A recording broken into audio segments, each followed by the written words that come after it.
The horse came in lame on a Thursday, which was how Augusta Dugan's entire plan fell apart, and how everything worth having in her life finally began. She had ridden hard from Cheyenne, pushing the borrowed roan gelding across 2 days of open Wyoming territory, keeping her head down and her eyes forward the way a woman traveling alone in the year 1882 had to do if she wanted to arrive anywhere in one piece. The animal beneath her had been steady enough through the first stretch, through the rolling sage flats and the dry creek crossings, but somewhere along the last 10 miles before the town of Harlan's Creek, the gelding had pulled up short, favoring his left foreleg with a hitch that grew worse with every quarter mile. By the time Augusta spotted the cluster of buildings ahead, the poor creature was barely managing a shuffling walk, and she felt the guilt of it like a stone sitting directly behind her sternum. She was 26 years old, and she was tired in the way that had nothing to do with sleep. She was tired of running, tired of starting over, tired of arriving in places where nobody knew her name and leaving before they could learn it. The carpetbag lashed behind her saddle held everything she owned in the world: 2 dresses, a small tin of her mother's sewing needles, a Bible with half the pages water-stained from a river crossing she would rather forget, and $47 she had earned washing laundry and mending shirts at a boarding house in Cheyenne. It was not a fortune, but it was hers, and she held it with the fierceness of someone who had learned the hard way that everything else could be taken. Harlan's Creek was not much to look at from a distance. A main street with a dozen or so buildings pressed together like strangers sharing a bench, a water tower on the north end, a church steeple that leaned slightly to the west, but there was a livery stable, and that was all Augusta needed to see. She guided the limping horse toward it with care, clicking her tongue softly when he stumbled, murmuring apologies under her breath as if the animal could understand her remorse. The stable doors were pushed wide open to let in the afternoon air, and the smell of hay and horses and honest labor rolled out to meet her. She had half dismounted, her boot already free of the stirrup, when a figure stepped out of the shadow at the far end of the aisle. He was tall in the particular way of men who had spent their lives on horseback, broad through the shoulders and lean through the hips, with the kind of sun-darkened skin that came from years under a Wyoming sky. He wore a dark hat pushed back on his head, and he was carrying a bucket of water in each hand like they weighed nothing at all. He stopped when he saw her, set both buckets down without spilling a drop, and came walking toward her with the unhurried ease of a man who was not alarmed by much. "That animal is hurting," he said, and his voice was low and direct, the kind of voice that stated facts instead of asking questions. "I know it," Augusta said, landing on her feet and turning to look at the gelding's foreleg. "He started going off about 10 miles back. I kept the pace slow as I could." The man crouched without ceremony and ran his hands along the gelding's leg with a gentleness that surprised her. His fingers moved deliberately, pressing and releasing, reading the animal the way another man might read a page of print. The horse snorted but did not shy away. "Soft tissue," the man said, standing again. "Nothing broken. He needs cold water, rest, and 3 or 4 days off that leg." He looked at her then, really looked at her, and his eyes were a steady kind of gray-green, the color of sage in winter.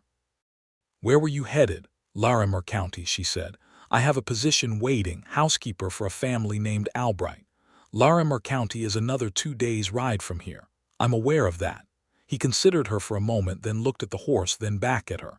"The horse belongs to you. I borrowed him," she admitted, because lying to this man felt like the wrong instinct. "From the stables in Cheyenne. I paid for the rental through Harlan's Creek. The arrangement was that I'd stable him here and the Cheyenne outfit would send someone to collect him." The man nodded slowly. "Tanner's stable out of Cheyenne. I know the outfit." He picked up one of his buckets and began walking the gelding slowly into a stall, talking to the animal quietly as he went. "I'm Milton Keller," he said over his shoulder. "I own this stable and the property attached." "Augusta Dugan," she said, following because it seemed rude not to.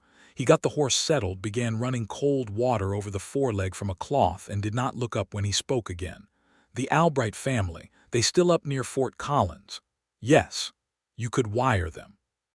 Let them know you've been delayed. I could. She stood at the edge of the stall, her carpetbag still hanging from her hand, and she watched him work. He had good hands. She noticed that the way you notice weather changing without deciding to notice it. What is the cost for boarding the horse? I'll settle that with Tanner's outfit directly, he said. Don't concern yourself with that. He finally looked up at her. What concerns me is where you're planning to sleep tonight. The straightforwardness of it might have unsettled her with another man, but there was nothing predatory in his question. It was practical, the same tone he had used when discussing the horse's injury. I was going to ask about a hotel, she said. There's a boarding house on the far end of Main Street. Widow Pierce runs it. She's decent and she keeps a clean house. He paused. You've got money enough for a few nights. I have money, she said, more firmly than she intended. Something shifted in his expression, not quite a smile but close to one. I didn't mean offense. She let out a slow breath. I know, I'm sorry. I've been on the road for 2 days and I'm irritable. You're allowed, he said simply and went back to his work. She stood there a moment longer than was strictly necessary, watching his hands on the horse's leg, listening to the quiet sounds of the stable around them, and felt something she had not felt in a very long time. She felt, despite everything, that this was a place where she might be allowed to simply stop moving for a moment.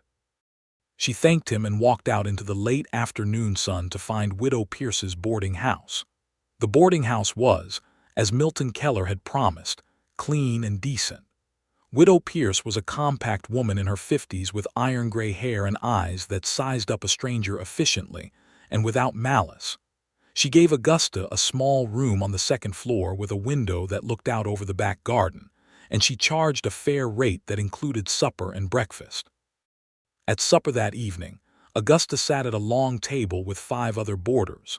A traveling dry goods salesman named Herbert Pike, who spoke enthusiastically about everything. A young schoolteacher from Ohio named Clara Watts, who had taken the Harlan's Creek schoolhouse position for the fall term, and 3 ranch hands who were in town between jobs and who were polite in the careful way of men eating at a woman's table. Augusta ate quietly, answered questions briefly, and retired early. She lay on the narrow bed and stared at the ceiling and thought about the Albright family in Larimer County. She had secured the position through a letter of introduction from the minister in Cheyenne, who had vouched for her character. She had never met the Albrights. She was to be their housekeeper, which meant cooking, cleaning, managing the household accounts, and overseeing whatever domestic arrangements needed overseeing. It was honest work and it paid a fair wage, and she had told herself it was exactly what she needed. A place to settle, a defined purpose, a clear horizon. She had been telling herself that about each new place for 4 years, ever since she had left St. Louis at 22 with nothing but her mother's sewing needles and the vague conviction that the West was wide enough to hold her grief. Her mother had died in the spring of 1878. Her father had died the winter before that. There was no one left in St. Louis who cared whether she was there or not, and so she had gone. Kansas first, then Colorado, then a year in Cheyenne. Always working, always saving, always meaning to settle somewhere but somehow never quite doing it. She told herself the problem was that she had not yet found the right place. She did not let herself consider the possibility that the problem might be something she was carrying with her. She woke early the next morning to birdsong and the sound of someone splitting wood in the yard below. She dressed and went down to breakfast, where Widow Pierce set out biscuits and eggs and strong coffee. Clara Watts was there, bright-eyed and eager, asking Augusta about herself with the cheerful persistence of someone who was determined to make a friend. "Where are you from originally?" Clara asked. "St. Louis." "Oh, I've never been to St. Louis. I'm from Columbus, Ohio." "This is my first time so far west." Clara looked out the window at the empty street with the expression of someone seeing a frontier. "It's very different from what I expected." "How did you expect it?" "I don't know exactly. More dangerous, perhaps, or more lawless," she smiled apologetically. "I've read too many dime novels, I think." Augusta smiled at her coffee. It can be those things, but mostly it's just a place with people in it doing their best. Is that what you're doing? Clara asked. Doing your best. The question was simple and kindly meant, but it landed somewhere tender. I'm trying to, Augusta said. After breakfast, she went back to the stable to check on the gelding. She told herself she was going to check on the horse. She was not, she told herself, going particularly to see Milton Keller. But Milton Keller was there, as she supposed he would be, because it was his stable and it was morning, and that was where a man who owned a stable would be. He was repairing a section of fence rail along the stable's outside corral. His coat hung on a post nearby despite the morning chill, his shirt sleeves rolled to the elbow. He worked with the methodical efficiency of a man who had done this task many times and saw no reason to hurry through it or to make it theatrical. He noticed her coming and said, "Morning," without stopping what he was doing. "Good morning," she said. "How is the horse?" "Better. The swelling's down some. I kept a cold compress on the leg through the night." She stopped. "You were up checking on him through the night?" "I check on all my animals through the night." He said it like it was nothing, but she felt the weight of it, the care in it. "I appreciate that," she said. He nodded and drove another nail into the fence rail. She went and looked in on the gelding, who regarded her with large, forgiving eyes and let her stroke his nose. She stood there in the clean straw smell of the stable and felt the strange stillness of the place settle around her. When she came back out, Milton had finished the fence rail and was pulling on his coat. He looked at her with an expression that was careful and unhurried. "You're going to need a way to get to Larimer County," he said. "Once you're ready to go, I'll arrange something. I've got a horse I can spare, a solid bay mare, well-tempered. She's not for sale, but you could ride her down to Fort Collins and someone could bring her back." She stared at him. "Why would you do that?" He seemed to consider the question as though it deserved a real answer. "Because you need a horse and I have one. Because the road between here and Larimer County isn't something a woman should travel without a good mount under her." He met her eyes squarely. "And because the gelding's in my care and I feel some responsibility toward his rider by extension." "That last part is a stretch," she said. Something moved at the corner of his mouth. "Maybe," she thought about it for a moment, "I would pay you for the use of the horse." "I said she's not for sale. I said I'd pay for her use." He studied her. "You're stubborn." "I've been told that." "It wasn't a complaint," he said. She paid him a fair price for the mare's use, and they shook hands on it, and his grip was firm and warm, and she noticed that too, the way she noticed his hands in the stable the day before, against her better judgment. She sent a telegram that afternoon to the Albrights in Larimer County, explaining the delay and assuring them she would arrive within the week. She spent the remainder of the afternoon sitting in Widow Pierce's front parlor, doing mending for a small additional fee, listening to Clara Watts talk about the school curriculum she was planning for the fall term. It was a pleasant afternoon. It was the kind of afternoon that Augusta had been moving too fast to have for a long time. That evening at supper, Milton Keller arrived. She had not expected him. He came through the door with his hat in his hand, and Widow Pierce greeted him with the familiarity of long acquaintance, which told Augusta he was a regular visitor. He sat at the far end of the table from her, which was where there was room, and he ate without making a fuss about anything. He talked to the ranch hands about conditions on the South Range and to Herbert Pike about the roads east.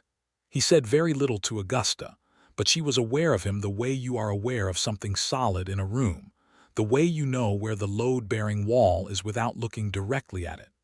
After supper, when the others had drifted away, Augusta helped Widow Pierce clear the table. Milton was still at the table, turning his coffee cup in his hands, not seeming to be in any hurry. "You seem like a man with something on his mind," Augusta said, because she had never been particularly good at pretending not to notice things. He looked at her steadily. "I was going to ask if you'd like to see the property tomorrow morning. The ranch, I mean. I've got a section of land about a mile out from the stable. I'm running a small cattle operation alongside the livery work." She set down the dish she was holding. "Why would you want to show me your property?" Because you're a stranger here and strangers sometimes like to see what a place is. He paused. And because I don't have many chances to show it to someone who would actually look at it. It was an unexpectedly honest thing to say. She picked up the dish again and dried it carefully. I'll think about it, she said. She thought about it for approximately the time it took her to walk upstairs to her room, and the answer her mind kept arriving at was yes. In the morning she told him yes. He had a good horse saddled for himself and the bay mare ready for her, and they rode out together in the early light with the dew still on the grass and the sky turning from gray to gold above the eastern hills. Augusta had been riding since she was a girl, and she settled into the mare's easy movement with the comfort of something familiar returning to her. Milton rode beside her in silence that did not feel uncomfortable. He was not a man who spoke to fill space, and she found she respected that enormously after 2 days of Herbert Pike's cheerful monologue. The ranch was not large by Wyoming standards, but it was well-ordered and clearly loved. A modest house, square and solid, built from timber and stone with a covered porch running along the front. A good-sized barn, a hen house, a kitchen garden that looked like it had been started by someone with ambition, but perhaps not quite enough time to keep up with it. 100 or so head of cattle on the south pasture, red and brown against the pale morning grass. How long have you been here? She asked, looking at the house. 6 years, he said.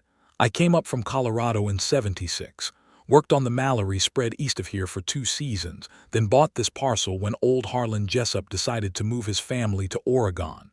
You built the house yourself, with help. Tom Brightwater, who works the livery with me, and his brother, and a neighbor family named Sandoval who have got a section about 3 miles north. He looked at the house with a measured kind of pride. It's not much compared to some.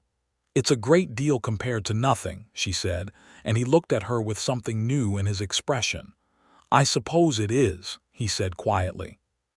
He showed her the barn, where 3 good horses stood in clean stalls. He showed her the vegetable garden, and admitted, with a slight reddening along his jaw, that it had gotten away from him in the summer heat. She looked at the overgrown beds and the weeds overtaking the squash with the eye of a woman who had kept a boarding house garden in Cheyenne, and she thought several things she decided not to say yet. They sat on the porch afterward, and he brought out 2 cups of coffee that he had clearly made himself, strong and black, and handed one to her without asking how she took it, which turned out to be correct. Can I ask you something? She said. You can ask, he said, which she noted was not quite the same as saying yes. Are you here alone on this property? He was quiet for a moment. I was married, he said. Her name was Helen. She died in the winter of '79, fever. Augusta felt the grief in it immediately because she knew what that particular weight felt like. I'm sorry, she said, and meant it simply. She was a good woman, he said. She wanted to have children here, fill this place up. He looked out at the pasture. It's been quiet since. She did not offer anything tidy in response to that. She just sat with it alongside him, the way one person sometimes does for another, and they drank their coffee in the morning air. I lost my mother in '78, she said after a while, and my father the winter before. That's when I came west. He looked at her. Where'd you come from? St. Louis. Long way to travel alone. I needed the distance, she said. He nodded slowly. I understand that. She believed he did. They rode back to town at a comfortable pace, talking about small things.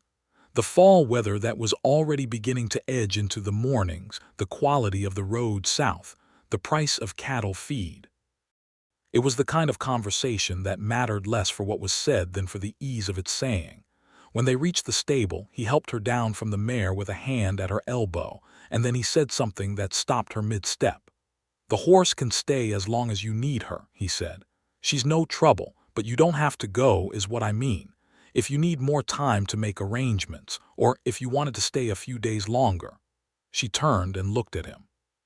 He was holding the mare's reins and looking at her with that steady, direct gaze that she was beginning to understand, was simply how he looked at things he considered worth looking at.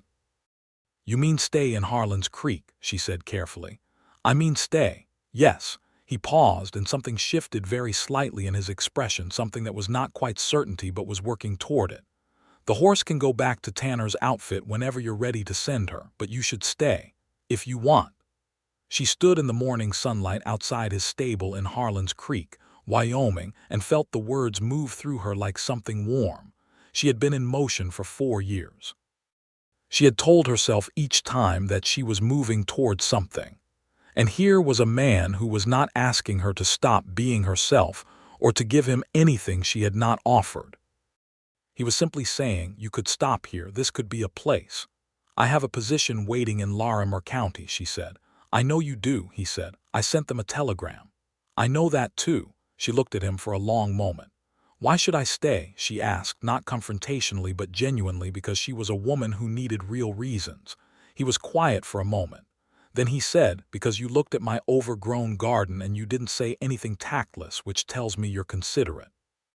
Because you shook my hand on a business deal and didn't flinch, which tells me you're not someone who waits to be handled. Because you've been traveling alone for days and you walked into my stable with your chin up even though you were exhausted, which tells me you've got more grit than most people I know." He paused. "And because you drank your coffee black this morning without making a face, which is a minor thing, but I appreciated it." She laughed. It surprised her, the laugh, the way it came up unexpectedly like water from a struck rock. She could not remember the last time she had laughed in front of a stranger and not felt self-conscious about it. "That is a very particular list of reasons," she said. "I'm a particular kind of man," he said. She looked at the stable and then down the main street of Harlan's Creek, and then at the hills to the north that were turning gold and amber with the coming of autumn. She thought about the Albright family in Larimer County, who did not know her and who would not particularly notice if she sent another telegram. "I'll stay 3 more days," she said, "and then I'll decide." He nodded as though that was a perfectly reasonable answer. "Fair enough," he said. She stayed 3 days. In those 3 days, she learned that Milton Keller was 31 years old and had come to Wyoming from a small town in Colorado where his father had run a livery before him. She learned that he read, which surprised her, though she could not have said exactly why. He had a shelf of books in the main room of his house that she saw when he invited her and Widow Pierce and Clara Watts to supper on the second evening. A genuine shelf of genuine books, including some agricultural texts and a Shakespeare and a worn copy of Tennyson. She learned that he was known and respected in Harlan's Creek in the way that quiet, reliable men are known and respected. Not loudly, but deeply. The blacksmith nodded to him. The storekeeper extended him credit without being asked. The Sandoval family to the north, who were a Mexican family who had been on their land since before the Wyoming Territory was organized, spoke of him with genuine warmth when Augusta happened to encounter Alina Sandoval at the dry goods store. "He is a good man," Alina Sandoval told her, with the frankness of someone who had no patience for social hedging. "When my husband broke his leg 2 winters past, Milton came every day for 3 weeks to help with our cattle. He would not take payment." She looked at Augusta with bright, sharp eyes. "You are the woman staying at Marta Pierce's house, yes, the one from the east." "Yes," Augusta said.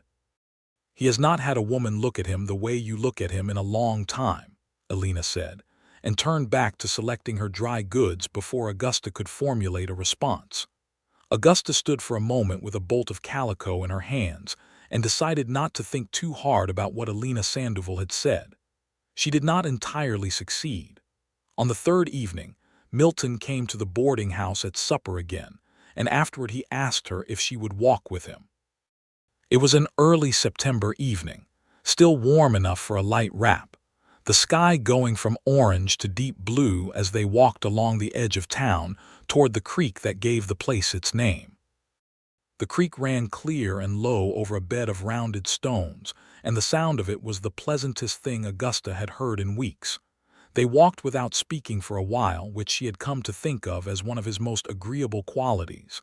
Then he said, "Have you decided?" She had actually decided, but she was not quite ready to say so simply. "What would you have me do?" she asked. "If I stayed, what would that look like practically?" "There's a woman named Grace Dyer who helps at the stable twice a week," he said. "I could use someone who could take on the bookkeeping. I'm decent with horses and cattle, but I'm not particularly gifted with accounts." He paused. "And the garden needs work." She considered this. "You're offering me employment." "I'm offering you a reason to stay that makes practical sense," he said carefully, "on top of whatever other reasons you might have." The creek ran over its stones. A nighthawk called somewhere above them. "And what other reasons do you suppose I might have?" she asked, not looking at him. He was quiet for a long moment. "I don't suppose anything," he said. "I'm hoping. Those are different things." She stopped walking and turned to look at him. In the early evening light, with the creek behind him and the first stars beginning to appear overhead, he looked exactly like what he was. A decent, honest man standing on the edge of something uncertain, wanting very much not to be foolish about it. "I would need to send a proper letter to the Albrights," she said, "explaining that I cannot take the position after all." Something moved in his eyes, something careful and warm. "That would be the right thing to do," he said, "and I would need proper wages." "I won't work for room and board alone." "Proper wages," he agreed. "And I'll fix that garden," she said, "because it's bothering me every time I look at it." He smiled then, fully and without reservation, and it changed his face entirely, opened it up like a window being pushed wide. She felt the effect of it right down to the soles of her boots. "The garden," he said, "is entirely yours." She wrote to the Albrights the next morning. She wrote a careful, apologetic letter explaining that her circumstances had changed and expressing her genuine regret for any inconvenience caused. She sent it with the Morning Post rider and felt the flutter of something she had not let herself feel in a long time: commitment. She had committed herself to a place. She had said, "Here, this here." The following weeks arranged themselves around the stable and the ranch in a rhythm that suited her so well it frightened her a little. The way things that are exactly right sometimes frighten people who have learned to expect the opposite. She took over the bookkeeping for the stable, which involved a set of ledgers that Milton had been maintaining in a hand that was clear but disorganized, with notations spread across multiple pages in no particular system. She reorganized them over the course of a week while sitting at the table in the stable office, a small room off the main aisle with a single window and a pot-bellied stove, and when she presented the results to Milton, he looked at them for a long time without speaking. "This is," he said finally, "the most organized thing I have ever seen in my life. Your previous system had 3 different columns for hay costs and none of them agreed with each other," she said. "I was aware there was a problem," he said. "I was not aware the problem was quite that specific." She allowed herself a small smile and handed him a written summary of the monthly accounts. He read it carefully as he read everything, and then he looked at her. "You're good at this." "My mother was good with numbers," she said. "She taught me." "What did your father do?" "He ran a small importing business," she said. "Cloth and thread mostly. He taught me how to assess quality in fabric from 20 paces, which has turned out to be significantly less useful than my mother's lessons." Milton's mouth curved. "I don't know about that. The Sandovals run a small weaving operation out of their place. Elena might disagree with you."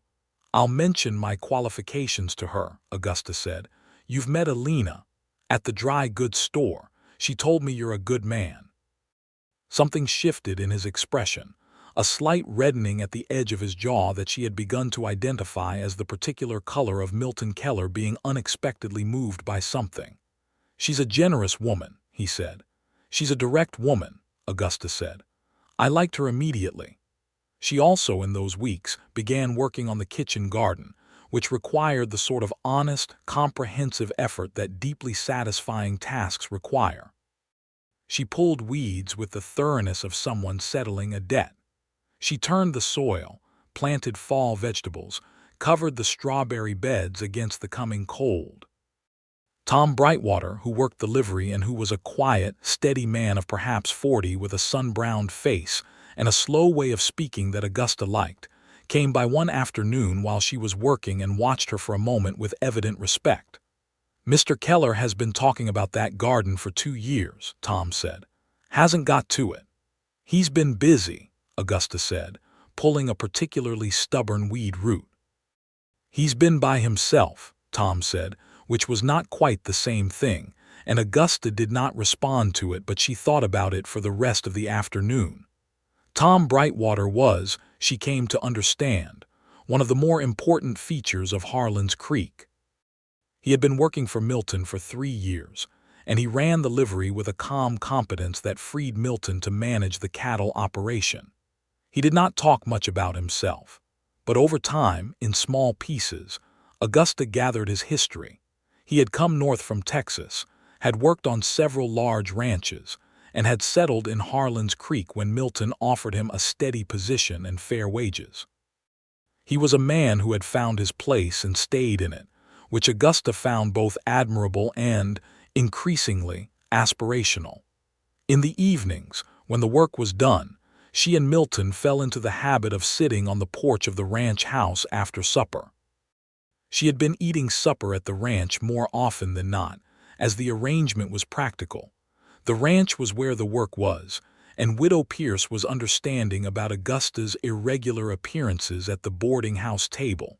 They talked about the cattle, about the accounts, about the town and its people and its small dramas. About books. He had read the Tennyson more than she would have expected, and she had thoughts about Tennyson that she had never had anyone to share with, and the sharing of them was a pleasure she had not anticipated. About the territory, about Wyoming's recent political developments and the ongoing question of statehood, which was being debated with some energy in the newspapers that arrived from Cheyenne twice a week. About their pasts, carefully, in the incremental way of people who have been careful with their private selves for so long that opening up requires deliberate effort. She told him about St. Louis, the river, the sound of steamboat whistles on summer evenings, the smell of her mother's kitchen, the particular way the light came through the windows of her father's shop. She told him about leaving, about the particular combination of grief and restlessness that had put her on a westbound train with a carpetbag and her mother's sewing needles. She told him about Kansas, about the boarding house work, about the slow accumulation of skills and savings that had carried her across 3 territories. He listened the way he did everything, fully, without interruption, with his gray-green eyes steady and serious, as though what she was saying mattered and he intended to treat it accordingly. He told her about his wife Helen, who had been a Colorado woman, daughter of a rancher, who had been fearless and funny, and who had loved this land with a passion that Milton had first loved through her, and then, as the grief changed shape, come to understand as also his own. He did not dramatize the grief. He spoke of Helen with simple tenderness, as one speaks of something beloved that has been honestly mourned and is now honored in the living of a continued life. Augusta listened to him speak of Helen and felt no jealousy, which she thought was interesting.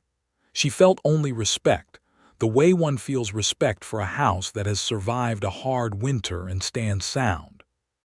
October came in with cold mornings and warm afternoons, and the hills above Harlan's Creek turned the colors of a fire-banked low, all amber and rust and deep gold. Augusta had been in town for 5 weeks. She had moved from Widow Pierce's boarding house to a room at the ranch house, an arrangement that had been conducted with proper propriety.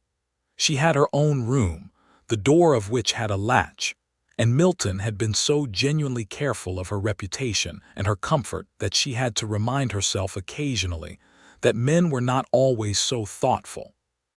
Clara Watts had raised an eyebrow over the arrangement, not unkindly, and Augusta had explained that she was employed at the ranch as a bookkeeper and household manager, which was entirely accurate, and which did not address the growing reality that she and Milton Keller were falling in love with the inevitability of autumn sliding toward winter.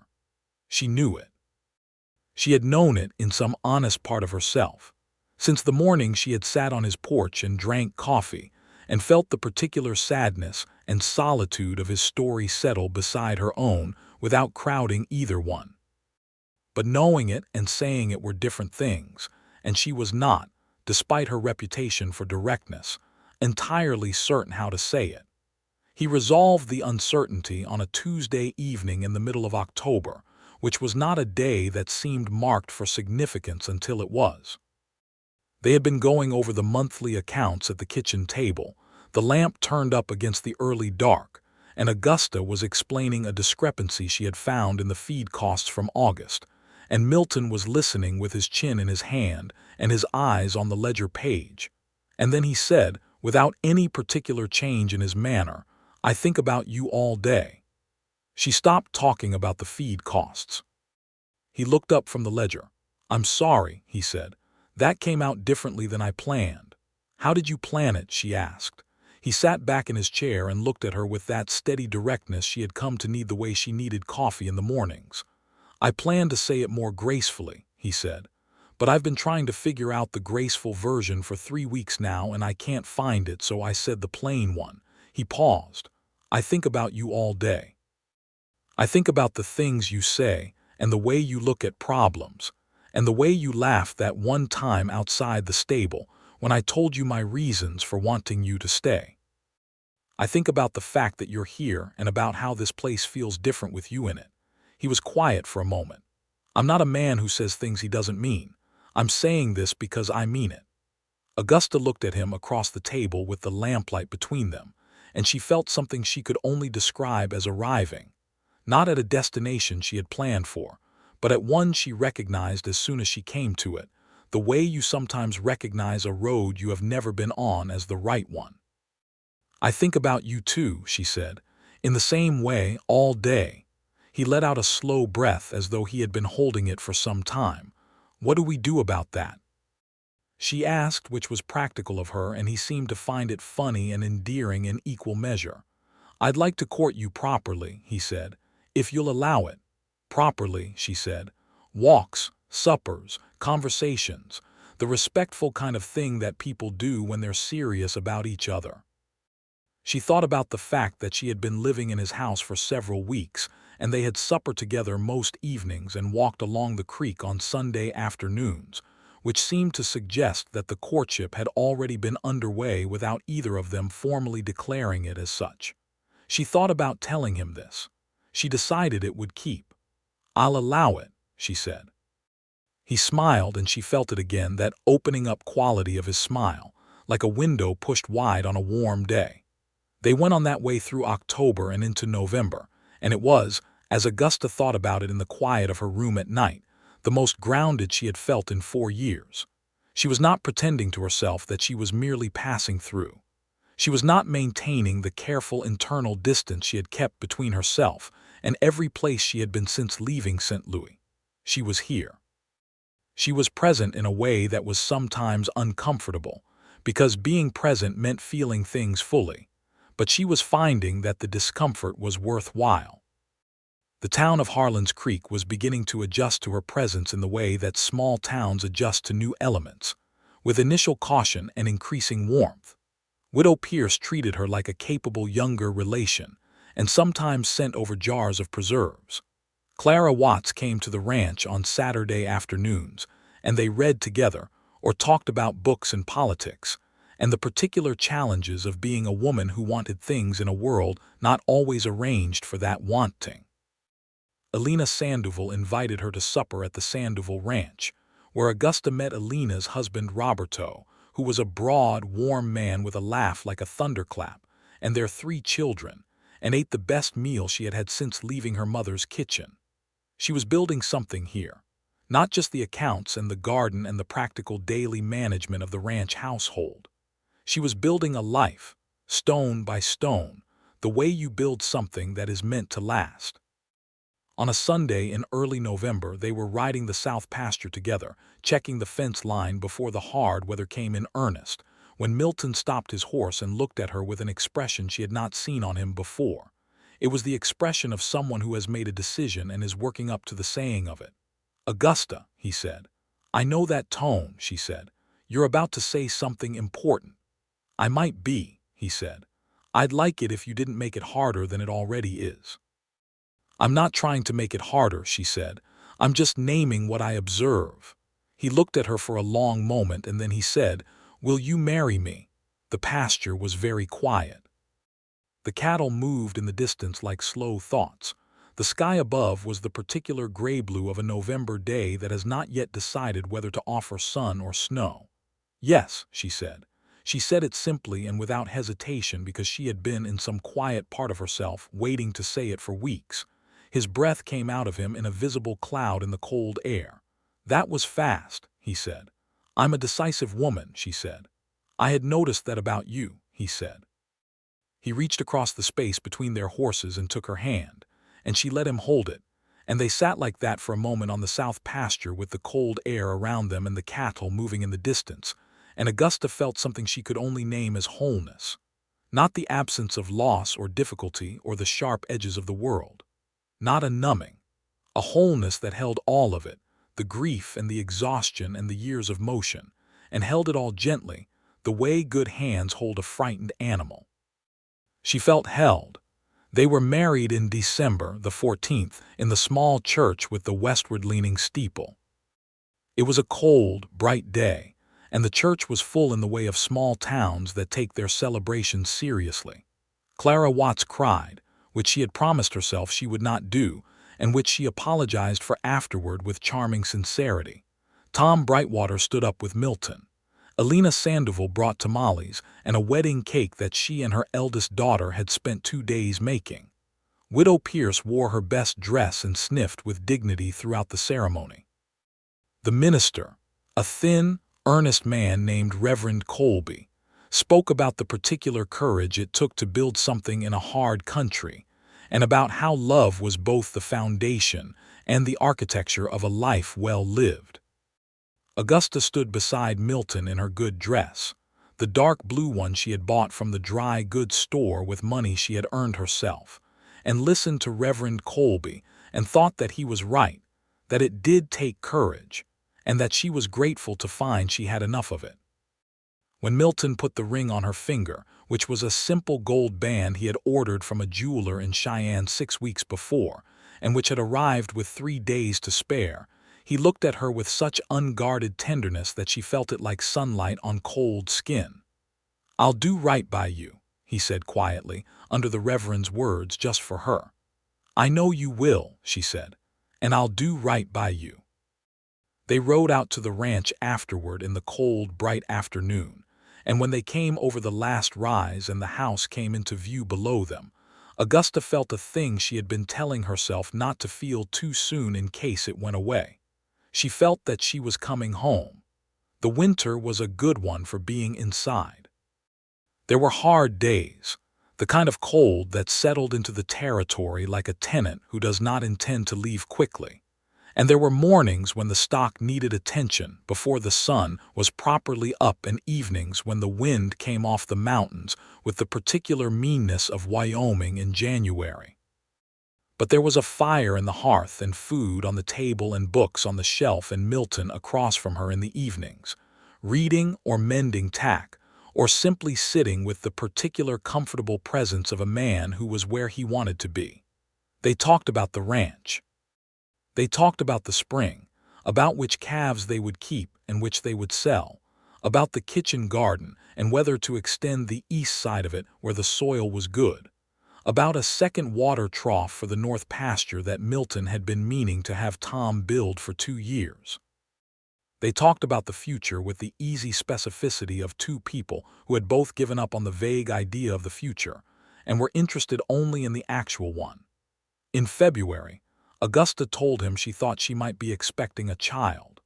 He was sitting across from her at the kitchen table when she said it, and his reaction was not immediately visible on his face, which was one of those moments when she recognized that his stillness was not absence of feeling but the opposite of it. He sat very still for a moment, and then he got up from his chair and came around the table and took both her hands in his and looked at her with an expression so full of hope and tenderness and something close to wonder that she felt tears come to her eyes which she would not have expected of herself. "Are you certain?" he asked. "Not entirely yet," she said, "but fairly certain." He held her hands and looked at her for a long moment. "How do you feel?" he asked. "Well," she said. "A little tired in the mornings, but well." "Good," he said. That's good. And he said it in a way that encompassed far more than the physical question she had answered. By March it was confirmed, and the ranch house took on the particular quality of a place where something is being anticipated.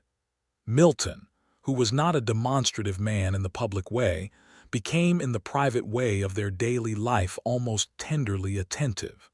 He did not fuss or hover, which she would have found suffocating.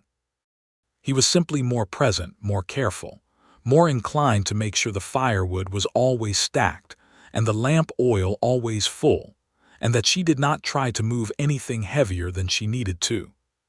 She allowed this because she understood it for what it was, a man who had lost things allowing himself to hope with the cautiousness of someone who knows hope can be expensive. She also continued the bookkeeping and the garden planning and the general management of the household, because she was in perfectly good health and idleness did not suit her temperament, which Milton knew. "I'm not made of porcelain," she told him one morning when he reached for the water bucket she was carrying. "I know you're not," he said. "I'm just offering." "I appreciate the offer," she said, and let him take the bucket anyway, because it was not a hill worth dying on and his intentions were so thoroughly decent. Spring came, and the garden went in with twice the scope of the previous autumn's effort. Augusta had drawn a proper plan on paper over the winter months, showing where each crop would go and how the rows would be laid out to maximize the sun and the water, and the execution of it gave her a satisfaction she found it difficult to articulate.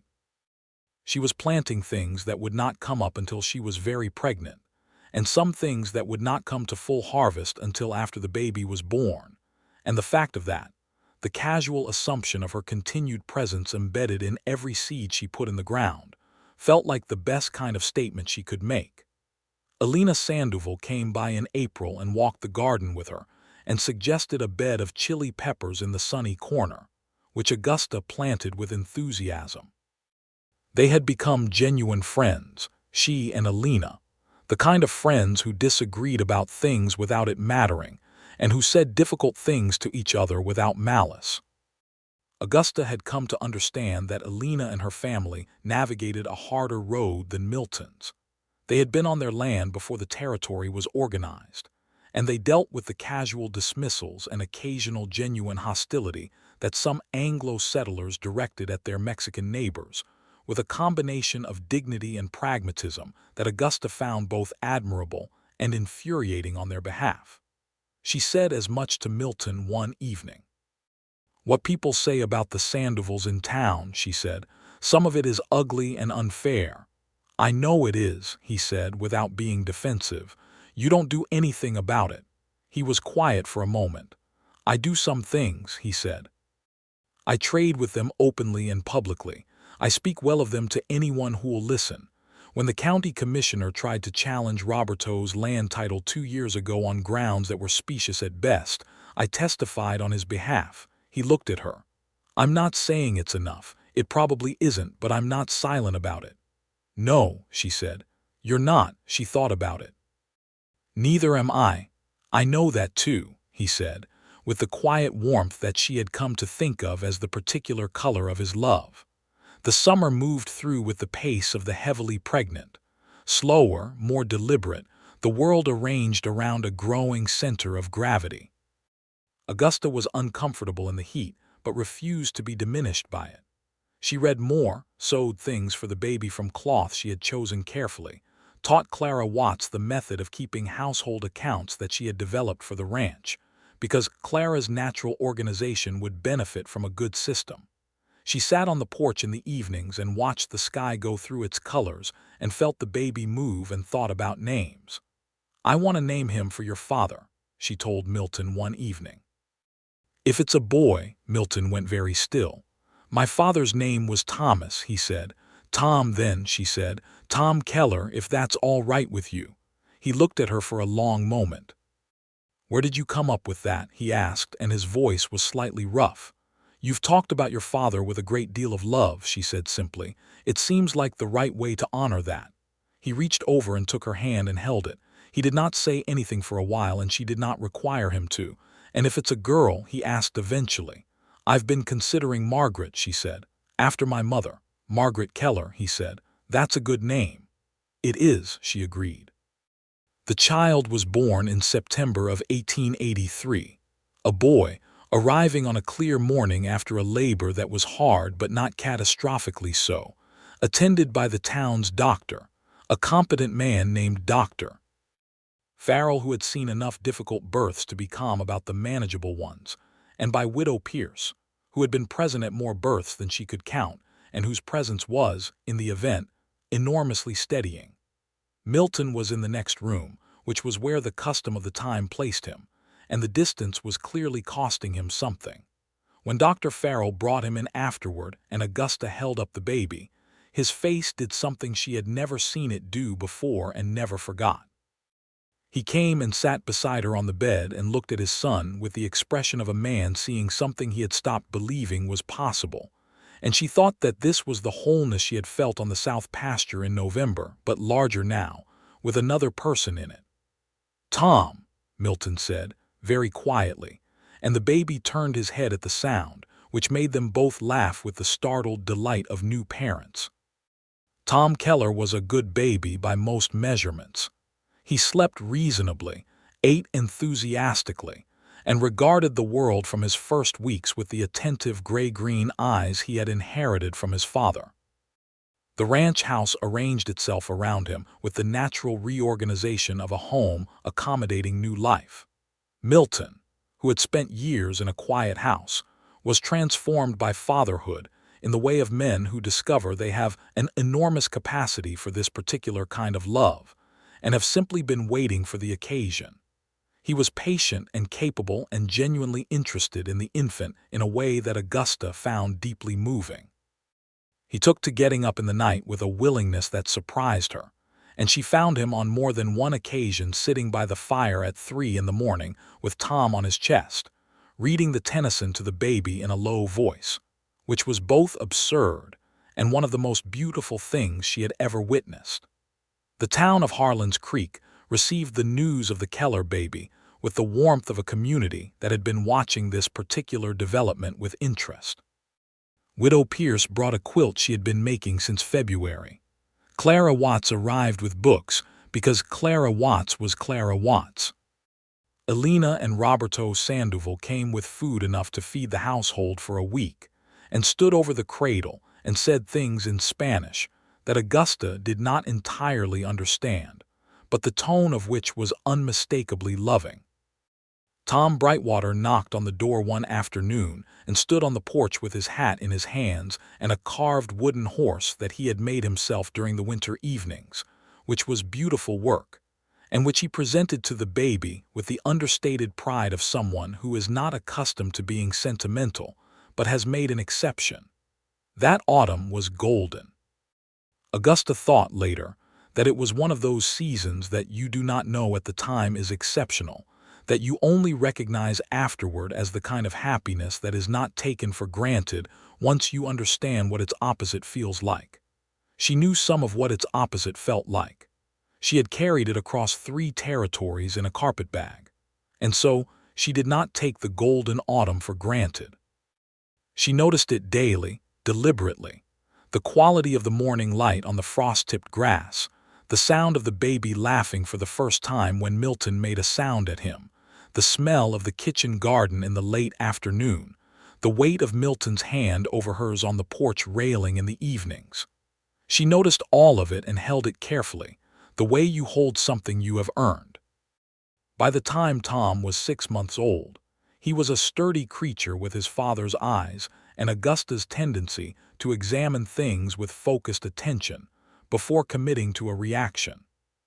He sat up early and pulled himself toward things with a determination that delighted both his parents and exhausted the cat, a large orange Tom named Captain who had been living in the barn and had been persuaded into the house by the winter cold, and now occupied the warmest spots with the proprietary ease of someone who had made a good investment. The second year of their marriage had a different texture than the first, fuller, louder, more various. Tom grew from a baby who slept in a cradle to one who crawled at speed across the plank floors, and pulled himself up on chair legs and table edges, and examined everything within reach with the industrious curiosity of a small scientist. Augusta managed the household and the books and the garden, and also somehow managed to keep the baby from eating the cat's food and from getting into the woodbox, which kept her moving at a pace that reminded her, not entirely unpleasantly, of the days she had managed the boarding house laundry in Cheyenne. But this was different. This was hers. In the spring of 1885, Augusta discovered she was expecting a second child. She told Milton in the same quiet, domestic way she had told him the first time, across the kitchen table. He responded in much the same way, the stillness, and then the coming around the table and the hands. But there was something different this time, something easier in his response, something that was hope without as much caution in it, because this time he had more evidence that hope was affordable. "A brother for Tom," he said. "Or a sister," she said. "A sister for Tom," he said and smiled. He was right. The baby born in November of 1885 was a girl, dark-haired and loud from the first moment, which distinguished her immediately from her placid brother. They named her Margaret, and she arrived in the world with the clear intention of having opinions about it. She screamed her way through the first weeks of her life with an energy that Dr. Farrell said indicated excellent lung development, which was his professional way of saying she was very loud indeed. Tom, who was 2, regarded his new sister with a philosophical wariness that eventually gave way to a protective interest. By the time Margaret was 3 months old, Tom was stationed near her cradle whenever she cried, patting its edge with his small hand and saying, all right," in a tone he had heard his father use with distressed horses. The ranch grew. In 1886, Milton bought an additional section of land to the east, and the cattle operation expanded, which meant more work but also more prosperity. He took on a second man to help Tom Brightwater with the stable and the stock, a young man of 20 named Jerome Fields who was from Kansas and who had a gift with horses that Milton recognized immediately. Augusta expanded the bookkeeping operation to cover the larger ranch, and she also began, on an informal basis, to help some of the other ranching families in the area with their accounts. She had a gift for it that was becoming locally known, and she found genuine pleasure in the puzzle-solving quality of a well-organized set of books. Alina Sandoval had been the first person to ask her for help, and Augusta had reorganized the Sandoval family accounts over 3 afternoons with the satisfaction of a woman doing work she is genuinely good at, and had refused payment but accepted a year's supply of dried chilies, which turned out to be a better arrangement for both parties. The Harlan's Creek Schoolhouse hired a new teacher when Clara Watts, having completed 3 successful terms, married a cattle rancher from the eastern portion of the territory and moved north. Augusta was sad to lose her friend's daily proximity, but genuinely happy for her, and she and Clara maintained a correspondence that lasted many years, their letters crossing the territory with the comfortable intimacy of women who have told each other important truths. Tom started school in 1888 at 5, and took to learning with the methodical earnestness he brought to everything. He could already read simple texts, because Augusta had been reading to him since before he could possibly understand the words, and because Milton had read the Tennyson to him as a baby and had not really stopped. Tom had strong opinions about the Tennyson by the time he was 4, which Milton found vastly entertaining. Margaret, at 3, had strong opinions about everything and expressed them at full volume, which everyone in her orbit had adjusted to with the resigned affection one develops for a force of nature. On a September evening in 1888, 5 years from the September that had brought Augusta into Harlan's Creek on a borrowed lame horse, she and Milton sat on the porch in the last of the warm weather and watched the children in the front yard. Tom was demonstrating something to his sister involving a stick and the fence post, and Margaret was listening with the particularly intense focus she brought to anything that promised to be useful to her personal projects, which usually involved reorganizing the world to suit her preferences. Augusta had a cup of coffee and Milton had his, and the evening light was the particular amber of early autumn, and she felt the rightness of it the way you feel the rightness of a well-fitted thing. "I was thinking," she said, "about the day I rode into town." "The horse," he said.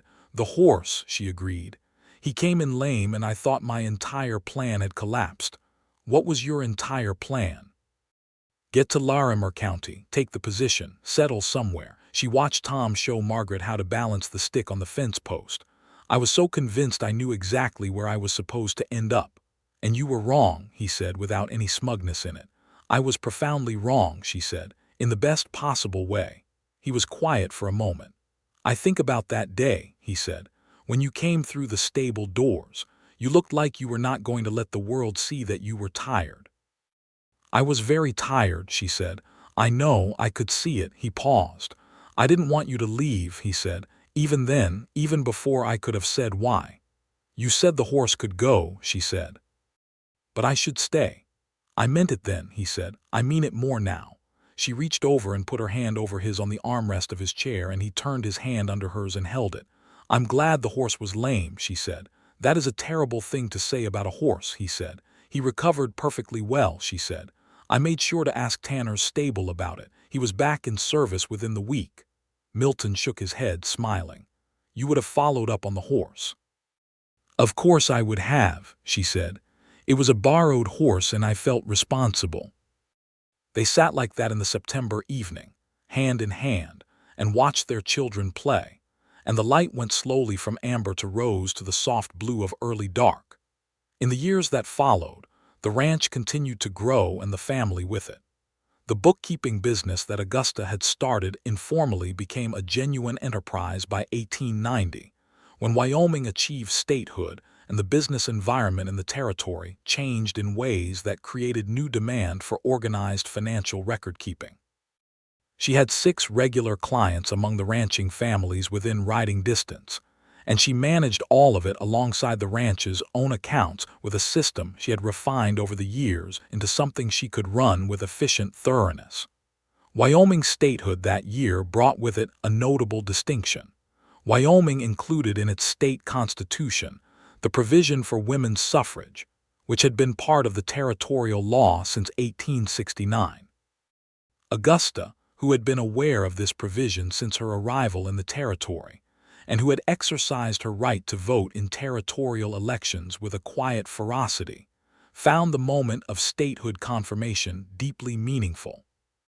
She and Milton voted together on the first state election day, walking into the polling station in Harlan's Creek side by side, and she was aware that in many of the places she had lived before Wyoming, she would not have had this right. She had never taken it for granted, and she did not begin to. Alina Sandoval, who also voted, met her outside the polling station afterward, and the two women stood in the October air and felt something that was not exactly triumph but was adjacent to it. "My mother never voted," Alina said. "Neither did her mother."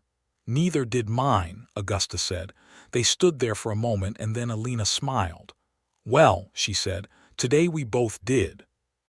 Tom turned 8 that year and was reading at a level that exceeded the schoolhouse curriculum, which became a matter of creative problem-solving between Augusta, Milton, and the current schoolteacher, a patient man named Arthur Foss who recognized talent readily and was glad to accommodate it. Augusta began supplementing Tom's education at home with more advanced texts, and he received these with the earnest gratitude of a child who wants nothing more than to understand more things about the world. Margaret, at 5, entered school with the energy of a small storm front and immediately became the person her classmates looked to whenever a decision needed to be made. Arthur Foss reported to Augusta with genuine amusement that Margaret had reorganized the classroom's geography lesson into a debate which had been more effective than his original plan. "She gets that from you," Milton said when Augusta told him. "The organizational impulse, perhaps," she allowed. "The volume she gets from nobody I can identify."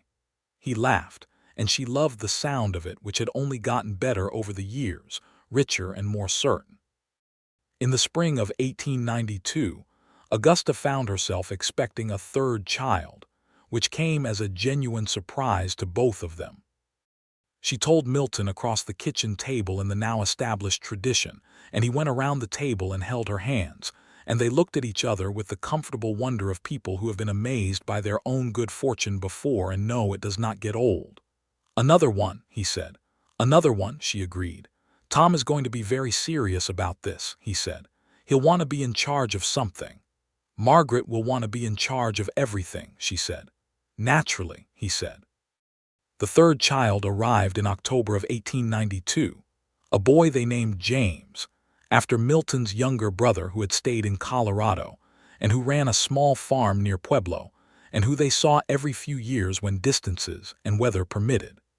James arrived with a calm disposition that stood in complete contrast to his older sisters, and which was so restful after Margaret's first 3 years that Augusta felt mild guilt about how much she appreciated it. James was a gentle, observant child from the beginning, given to watching things carefully before engaging with them, which made him very good at understanding animals. By the time he was 2, he had a relationship with Captain the cat that defied explanation, the two of them often found in the same spot, regarding the world with the same expression of composed interest.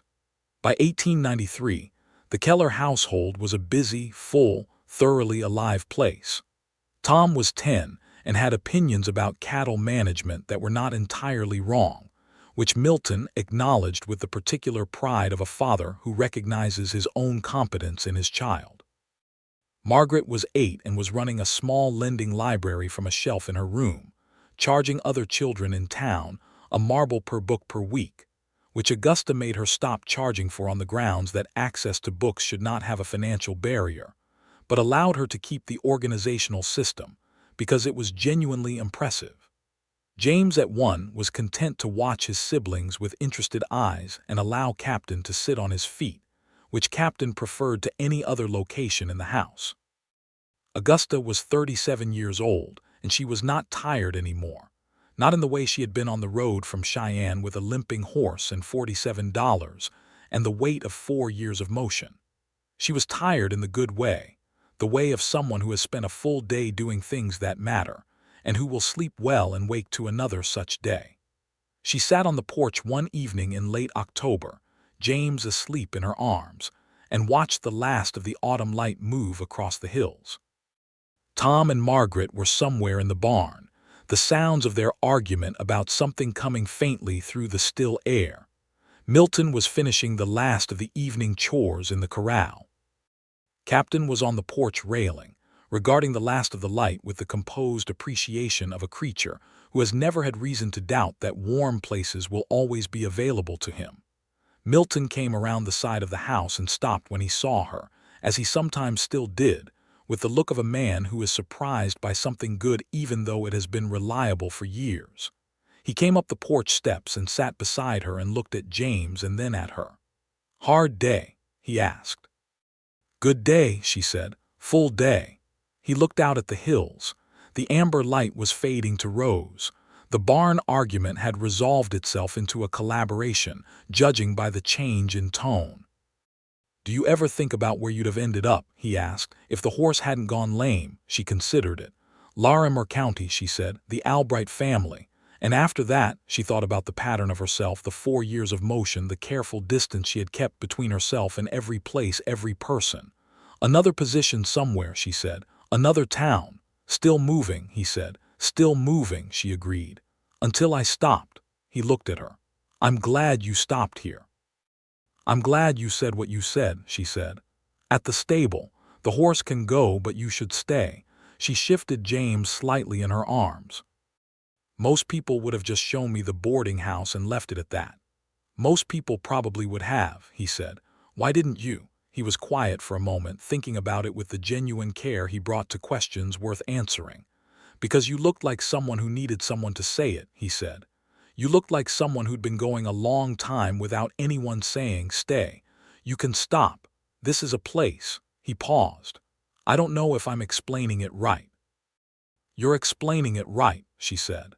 He reached over and touched the baby's head very gently, and then he left his hand there, warm against James's dark hair. Augusta felt the weight of his hand, and the weight of the sleeping child, and the weight of all the years that had brought her here. The grief and the road and the borrowed horse and the lame leg, and the stable and the coffee and the porch and the ring, and the children and the garden and the books and the October light. All of it weighted together into something that did not pull her down but held her up. Tom and Margaret came out of the barn together. Whatever the argument had been apparently resolved. Tom was carrying something, a piece of tack he was going to repair on the porch, because he was 10 and already did things like that.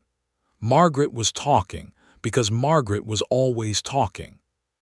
They came up the porch steps, and Margaret immediately sat on the porch boards and leaned against her mother's leg and looked at her baby brother with the proprietary fondness she had developed for him once she got over the initial indignation of sharing attention. "He's sleeping," Margaret said, with the air of someone noting a fact. "He is," Augusta agreed. "He sleeps a lot," Margaret said. "You slept a great deal at his age," Augusta said. Margaret looked doubtful. "I don't believe that," she said. Milton caught Augusta's eye over Margaret's head, and they shared the look of parents in possession of information they will release strategically over the next several years. Tom sat on the top porch step with his piece of tack and his repair tools, working with quiet concentration. The sky above the hills had turned from rose to the deep blue-gray of early evening. The first star was out. Captain abandoned the railing and moved to Tom's knee with the boneless ease of a confident cat. "Papa," Tom said, without looking up from his work. "Jerome said the fence on the east pasture needs restringing before the snow." "I know it does," Milton said. "We'll do it Saturday." "I can help," Tom said. "I know you can," Milton said. "I can help too," Margaret said. "You can supervise," Augusta said, because this was the diplomatic answer, and also because Margaret's supervision of physical projects was generally both uninvited and surprisingly effective. Margaret considered this and decided it was an acceptable role. The evening settled around them like something known and chosen. The light finished its falling. James slept. Tom worked. Margaret leaned against Augusta's leg and chattered about her school day, which had involved a dispute about geography that she had resolved definitively in her own favor. Milton listened and occasionally asked a question, and looked at Augusta in the quiet intervals with the look that she had come to understand as the most important thing she had ever been given, the look of a man who was exactly where he wanted to be and who wanted her there with him. She looked back at him the same way. She had come to Harlan's Creek on a borrowed horse, lame-legged and limping, with $47 and a carpetbag and the weight of 4 years of motion. She had come not meaning to stay. She had come meaning only to pass through, on her way to somewhere she had convinced herself was the right destination. And a man had said, "The horse can go, but you should stay." And she had stayed, and the horse had gone back to Tanner's stable in Cheyenne. And the life she had built from that saying and that staying was here, on this porch, under this October sky, in this husband and these children and this place where every inch of ground was known to her and loved. She did not think any more about where else she might have ended up. She did not think about the road behind her with longing or regret. She thought about Saturday, when they would go out and restring the east fence, and about the winter garden she was planning, and about Tom's advancing reading level, and about whether Margaret's lending library instincts could be channeled into something useful, and about James, who would wake soon and be hungry, and about Milton, who would get up with James without being asked, and about the way the morning light came through the kitchen window in December, which was her favorite light in all the world. She thought about all of this with the contentment of someone who has arrived, completely, at a life they would choose every time. Milton reached over and took her hand again, the way he had on the south pasture the evening he asked her to marry him, the way he did when words were not the necessary thing. She held his hand in the October evening with their children around them and the stars beginning to come out above the Wyoming hills, and she felt it one more time, full and unmistakable, as clear as water and as solid as the stone house behind her. She was home. She was entirely home. The wind came down off the mountains with the smell of coming snow, and the family moved inside to the warmth and the light, and the door closed behind them, and the stars came out fully over Harlan's Creek, and the season turned, and the life continued, deep-rooted and full and good.